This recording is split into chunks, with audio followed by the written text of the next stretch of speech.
বর্তমানে যে দেশের অর্থনৈতিক অবস্থা এবং আইন শৃঙ্খলা অবস্থা, সেখানে একটি সুষ্ঠু নির্বাচন করা কি সম্ভব? দেখেন, আমরা বাংলাদেশের স্বাভাবিক সময়ের আইন শৃঙ্খলা পরিস্থিতি এবং অর্থনৈতিক অবস্থা যদি চিন্তা করি, মানে বিগত সরকারের সময় আইন শৃঙ্খলা এবং অর্থনৈতিক অবস্থা যা ছিল, তারপরে এই অভ্যুত্থান পরবর্তী যে সংকটের মধ্য দিয়ে আমরা গেছি, তারপরে একটা স্বাভাবিক অবস্থায় ফিরে এসেছি। এখনকার অর্থনৈতিক অবস্থাটা আগে পরে একই রকম, এটা হঠাৎ করে উন্নতি হবে না। এবং যেসব কারণে অর্থনৈতিক সংকট তৈরি হয়েছিল, আমি বৈশ্বিক কারণ বাদ দিলাম, বিগত সরকার শুধু বৈশ্বিক কারণ দেখাতো, স্থানীয় বা জাতীয় কারণও আছে, শাসকদের অনেক দায় আছে। সেই জায়গায় এই সরকার ওরকমটা করছে না। আমরা প্রকাশ্যে দেখছি যে অর্থনৈতিক যেই দুরবস্থা, তার জন্য এই সরকার দায়ী না, বা তাদের লোকজন এই কাজ করছে না, হয়তোবা আগের লোকজন করছে, তারা সেরকম ব্যবস্থা নিতে পারছে না, কিন্তু অর্থনৈতিক অবস্থা উন্নতির চেষ্টা তারা একটা করছে। ফলে অর্থনীতির বিষয়টাকে আমি ধরে নিলাম যে এটাই বাস্তবতা, এটাই স্বাভাবিক, কিন্তু এটাতে মানুষের জীবনের পরিবর্তন ঘটছে না। মানুষের যে নাভিশ্বাস জীবনে, জিনিসপত্রের দাম থেকে শুরু করে সব কিছু, এইটার হঠাৎ উন্নতি হবে না, ধারাবাহিকভাবে হতে থাকবে, ধীরে ধীরে হবে হয়তো, সেটা আমরা আশা করছি। এখন আইন শৃঙ্খলা পরিস্থিতি মাঝখানে যে সময়টা গেছে, অভ্যুত্থান পূর্ববর্তী এবং পরবর্তী, সেটি তো অন্য বাস্তবতা ছিল। তারপর সরকার আস্তে আস্তে স্বাভাবিক করার চেষ্টা করছে। এই মুহূর্তে যে আইন শৃঙ্খলা পরিস্থিতি, এটাও সন্তোষজনক তো মোটেও না। ব্রেকফাস্ট, টিফিন কিংবা স্ন্যাক টাইমে মজাদার আয়োজন মানে অল টাইম ব্রেড। এই যে অস্ত্র অভ্যুত্থানের পরবর্তী যে সারা দেশে থানা লুট হয়েছে, অস্ত্র আপনার গুলো গেছে কোথায়, উদ্ধার কতখানি হয়েছে, অনেক হয় নাই। বা অবৈধ অস্ত্র যাদের কাছে ছিল, বা বৈধভাবে অস্ত্র নিয়ে যারা অবৈধ কাজ করতো, তাদের অস্ত্র ফিরে চাওয়া হয়েছিল, কজনই বা দিয়েছে।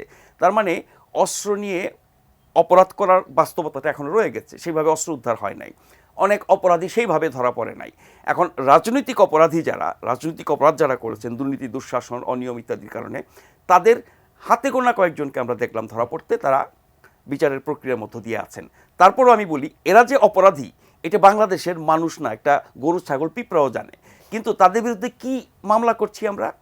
যিনি কোটি কোটি টাকার দুর্নীতি করেছেন, দুঃশাসন করেছেন, অনিয়ম করেছেন, বেআইনি কাজ করেছেন, অসাংবিধানিক কাজ করেছেন, মানুষের অধিকার কেড়ে নিয়েছেন, রাজনীতি, গণতন্ত্র, শাসন ব্যবস্থা, বিচার ব্যবস্থা সব কিছু ধ্বংস করেছেন, মানে রাষ্ট্রীয় অপরাধ করেছেন, তার বিরুদ্ধে আমরা ওই ভুরুঙ্গামারি খুনের মামলা দিচ্ছি, যেটি ন্যায় বিচার যদি হয়, সঠিক তদন্ত হয়, তাহলে মামলা টিকবে না। এটা আমার কথা না, আমার সাথে আইনজীবী আছেন, অনেক বড় বড় আইনজীবীরা বলছেন। ব্যারিস্টার সারা হোসেনের কথা সবাই শুনেছেন।